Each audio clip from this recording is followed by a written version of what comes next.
नमस्कार दोस्तों। 22 अप्रैल को पाकिस्तान के द्वारा हमारे पहलगाम में किया गया एक आपराधिक कुकृत्य का हमारे वीर जवानों ने, हमारे भारतीय सैनिकों ने 5 मई को ऑपरेशन सिंदूर के माध्यम से 22 अप्रैल के हमले का मुंहतोड़ जवाब दिया, जिससे तिल मिलाकर के पाकिस्तान ने पुनः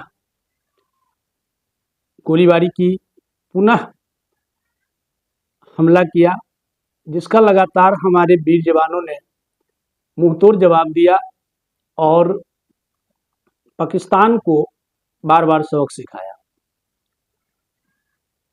यह हमारे सेना के शौर्य और वीरता का परिचय है, शौर्य और वीरता का प्रमाण है। हालांकि हमारे भारतीय सैनिक, हमारे भारतीय वीर जवान ऐसे कई बार इस प्रकार के शौर्य, इस प्रकार की वीरता की गाथा को लिखते रहे हैं, इसमें कहीं कोई शक नहीं है। क्योंकि इतिहास को पलटकर जब आप देखेंगे तो इस तरह के कई ऐसे प्रमाण हैं हमारे भारतीय सैनिकों के, जिन्होंने अपनी शौर्यता और वीरता का परिचय दिया। और हम सब भारतीयों को इस बात पर गर्व है, हम सब भारतीयों को इस बात का फक्र है कि हमारे सैनिक हर पल हमारे देश के लिए बलिदान करने के लिए तत्पर रहते हैं और सफलता प्राप्त करते हैं। लेकिन इन सब के बावजूद अभी देश में युद्ध की स्थिति बनी हुई है, देश एक संवेदनशील स्थितियों से गुजर रहा है। लेकिन इन परिस्थितियों में भी, जैसा कि पिछला आप इतिहास देखेंगे, कोरोना जैसे संवेदनशील स्थिति में भी हमारे देश के कुछ गिद्ध नजर वाले, कुछ पतित टाइप के लोग इस संवेदनशील स्थिति में भी अपने हित को साधने में पीछे नहीं रहते हैं। कोरोना के समय में भी उसने लगातार कोशिश किया, एक से एक नैरेटिव सेट किया। क्योंकि इन गिद्धों का यह कोशिश ही रहता है कि कोई ऐसा सिचुएशन मिले, कोई ऐसा स्थिति हमें मिले जिसका कि हम फायदा ले सके, जिसका हम लाभ उठा सके। उसे ना तो देश से कोई मतलब है, ना देश की जनता से कोई मतलब है, ना देश की जनता के सुख दुख से कोई मतलब है।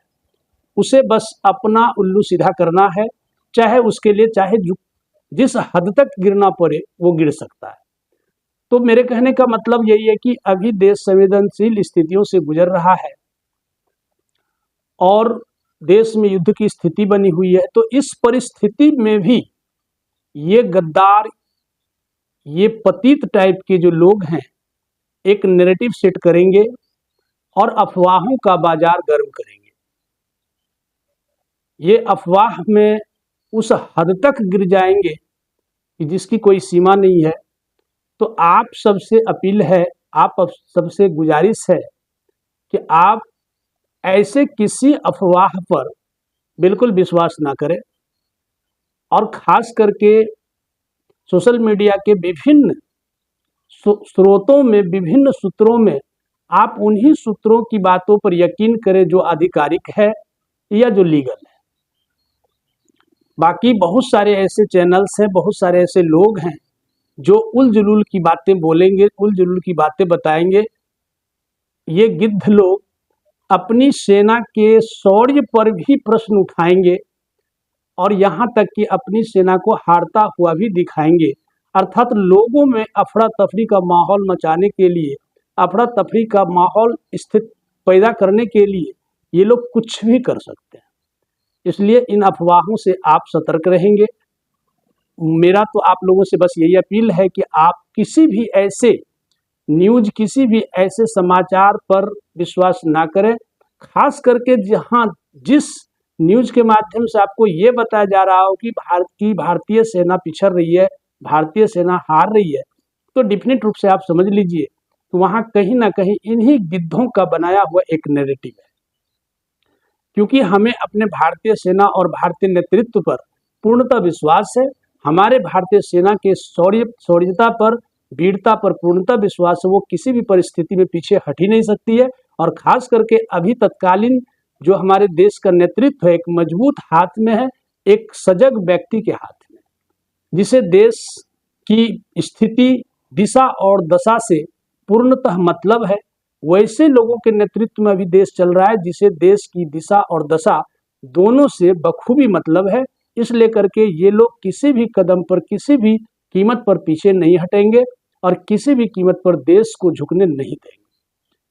इसीलिए आप लोग, बार बार मेरा आप लोगों से यही एक अपील है कि आप जो भी इस तरह के न्यूज, इस तरह के मैसेज देखें जहां की एक प्रकार का मतलब माने आंदोलित करने वाली बात हो, हतोत्साहित करने वाली बात हो, तो आप समझ जाएं वहां कहीं ना कहीं अफवाह है और एक नैरेटिव सेट किया गया। तो पहले उसकी जांच पड़ताल करें कि वास्तविकता क्या है, तभी उन बातों पर यकीन करें।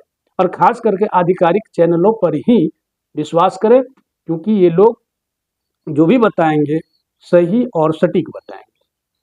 तो इसी के साथ जय हिंद, जय भारत।